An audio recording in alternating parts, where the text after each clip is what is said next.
Oh, hello. Bryant from Truedoor here.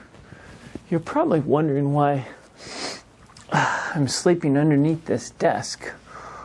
Well, I'm not proud of this, but I'm squatting. I'm living for free on Kyle, my coworker's property, and it isn't as easy as it looks. I should be quiet, but if I'm quiet, then you can't hear me.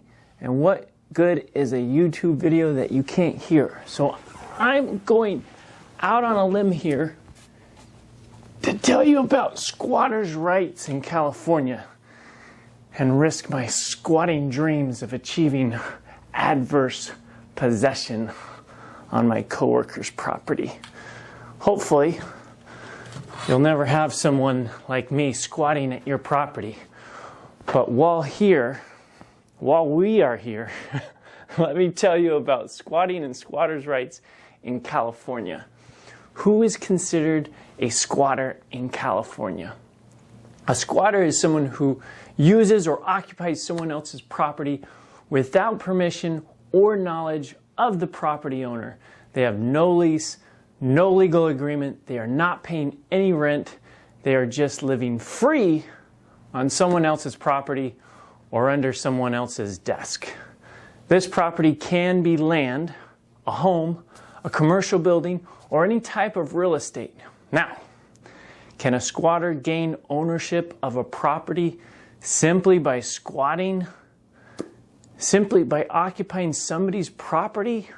Yes, it is very rare, but in California, a squatter can claim rights to a property after living on or caring for the property for 5 continuous years. This is called adverse possession. But before you go all out and start searching for abandoned homes to occupy, there are some rules to follow. The squatter must occupy the property for 5 years. They must possess the property by caring for it and maintaining it. Any respectable squatter should be at least mowing the lawn, right? The squatter must be paying the property taxes for the last 5 years. Nothing is free, my friend, not even squatters' rights.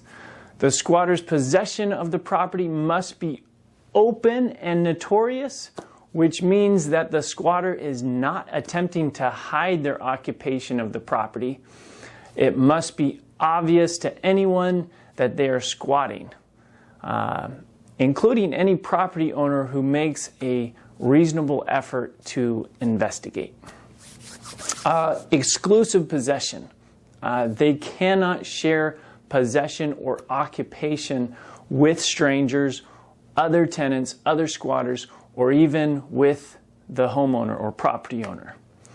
So has this ever happened before in California? Yes, some squatters have been able to take people's property through adverse possession. Is it common? No, it's very rare. Squatters rarely can meet all of the criteria, and their use of the property is typically short-lived if the property owner is periodically visiting the property or if the neighbors report suspicious activity. These simple steps can protect your property from potential squatters. Number 1, visit or inspect your vacant properties.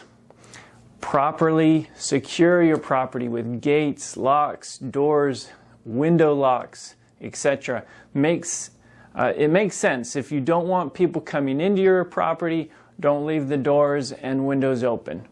Number 3, use a property management company. If you have a vacant property, rent it out, and we will do periodic inspections of your property. Number 4, put up no trespassing signs. If you're going to leave it vacant, put up some signs, especially if the property is unoccupied, right?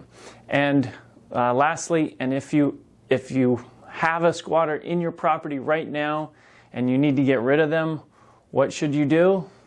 Call the police. In some instances, people will leave if or when the police come out to the property.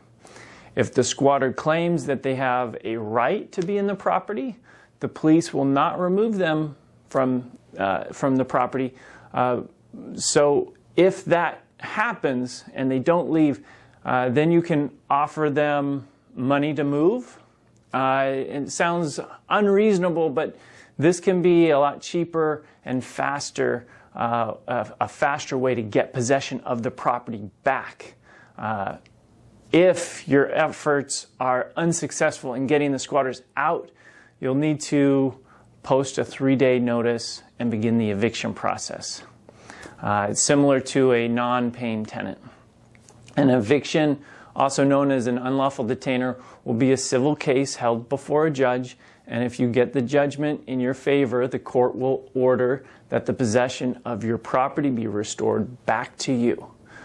The whole process can take 45 to 60 days before you get a sheriff lockout.